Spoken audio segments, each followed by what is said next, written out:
Chattanoogans have been closely watching the renovation of the Walnut Street Bridge. With the planned reopening in September of this year, we wanted to check in on the progress that's been made. Join us this morning is Brian Smith, the Communications and Marketing Manager with Chattanooga Parks and Outdoors. Brian, thanks for being with us here on ARC. Absolutely. You, of course, have been really active on social media with those updates on the Chattanooga Parks and Outdoors page.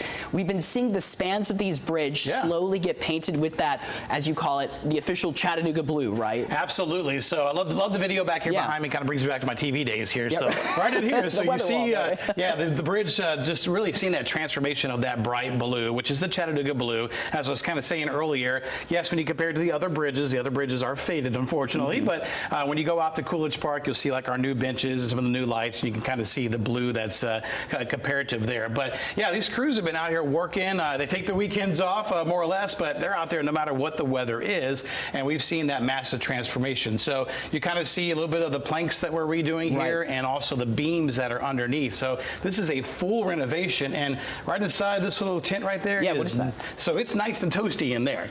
So what they're doing is that is a containment area that is airtight, and they are sandblasting, priming, and painting inside that airtight facility or tent, if you will. And the main reason why that is because they don't want to have anything leak out and get into the river, of course, but then also too it's weather protected. So you guys are keeping the environment obviously in mind because you are spanning the Tennessee River. I mean, some of this video we captured back on Monday, and we got to give a shout out to those workers who are out there in those cold conditions. I mean, obviously they're dressed for that, but being on top of those big beams in those frigid conditions, round of applause for them because we are so excited for this bridge to reopen. Then you don't realize how windy it is up there too. So, you know, you don't think about it like the bridge is not that tall, but you get up there in the open, it's windy. So yeah, hats off to them and the job they've been doing. And so they have been working on span 2 here lately. So we've had 5, we went from 6, 5, 4, 3, and then now they are working on 2. So we got there earlier this week. And then they'll have 2 done and 1 done here over the next couple of months. And in the meantime, they've been working on the wood planks, laying down Alaskan cedar, which is the original wood that was put there back in the 1800s.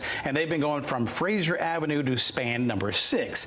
And so they're kind of chasing the spans as they go along. But when you really think about the woodwork they've done, when you go from span 6 all the way to Fraser Avenue in the North Shore, that's half the bridge. That's half of the wood right there. So they've been working on that and then also doing some electrical along the way. So the paint and sandblasting goes first, and then the wood follows, and the electrical kind of follows right behind that. So they are going the same way. They're not working from opposite ends, correct? Right. It may look like it because the way the wood is going out that way and the way the painting is going out the other way. So a little bit right now, but they're kind of chasing each other here for the next several months. You recently just posted on that Facebook page for the Parks and Outdoors Department those new light fixtures that are going in because we want it to be well lit, and the electrical work for the the bridge before hadn't been the greatest, a little outdated, right? So it has been outdated. So yes, we're putting in miles of wire, if you will, but you can see some of the lights that I did post here, and those are really period lights. So it kind of takes us back to the 1800s with the lights that are there. So we got plenty that'll be overhead. We've got some that'll be on the side, and of course the walkway down to Fraser Avenue is going to have some new, more period-looking lights as well.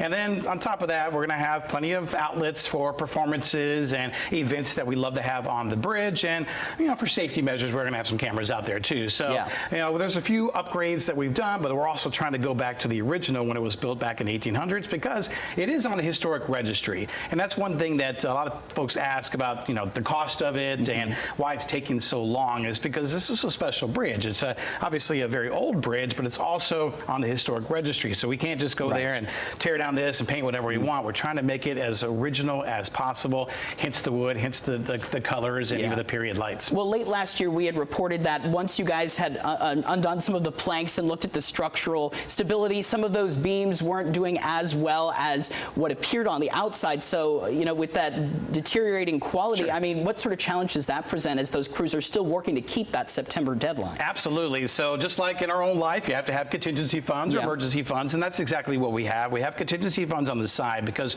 before we started it, we went up and did as many inspections as we possibly can. But when you start peeling back some of that wood, you start peeling back that layer on the onion, you're going to find a few things, just like an old house. So that's what we did. We had to do what we call a change order, and we found some beams that were damaged, and we started looking at some of those beams and said, well, if they're sort of damaged here, they're probably going to be damaged all the way down the road. So that does put a little bit of delay. Right now, we're looking at a few weeks delay, so maybe instead of opening it on September 1st, we may have to open it on September 29th, but nevertheless, we're still aiming for that September date to open this up, and we're excited because we will have a celebration celebration. Right. We're still kind of figuring out exactly how we want to do it. We're looking at maybe like a parade style going across. I like that. And once that opens up, I keep telling all the North Shore businesses, because they're hanging on. this. Yeah. But everybody's going to come down. All the locals are going to come down and see the bridge, and then of course we welcome all the tourists as well. And I mean, it's an asset. So it seems like a lot of money, but when you think about the economic impact that bridge has, that this beloved bridge has,